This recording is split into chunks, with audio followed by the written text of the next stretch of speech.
جوں جوں گرمیاں قریب آ رہی ہیں، میرے دل میں گرمیوں کی نمازوں اور تلاوتوں کا لطف زندہ ہوتا جا رہا ہے۔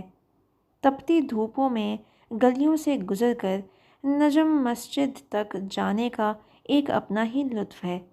جب سڑکیں ویران ہوں، گلیاں سنسان ہوں اور بندہ دیواروں کے چھوٹے چھوٹے سایوں سے گزرتا، دھوپ سے بچتا، ظہر ادا کرنے جا رہا ہو، تو اس کا ایک اپنا ہی لطف ہے۔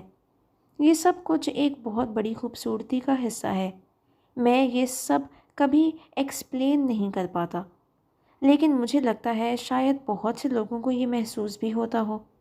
گرمیوں میں مسجدیں زیادہ صاف ستھری اور دھلی ہوئی ملتی ہیں۔ پانی سے اتنا بچاؤ نہیں کرنا ہوتا، شاید اسی لیے مسجدوں کی دہلیزیں خاص طور پر بہت خوبصورت لگتی ہیں، تھوڑی دیر پہلے کی دھلی ہوئی۔ ایسے لگتا ہے جیسے بندہ کسی پناہ گاہ میں داخل ہو رہا ہو۔ اتنی دھوپ سے گزر کر جب دہلیزوں کی نمی پر پاؤں رکھتا ہے تو اپنے گھر کا سا احساس ہوتا ہے۔ بہرحال بڑا مزہ آتا ہے گرمیوں کی نمازوں کا، گرمیوں کے وضو کا۔ اللہ تعالی ہمارے دلوں کو نمازوں اور تلاوتوں کی طلب عطا فرمائے، آمین۔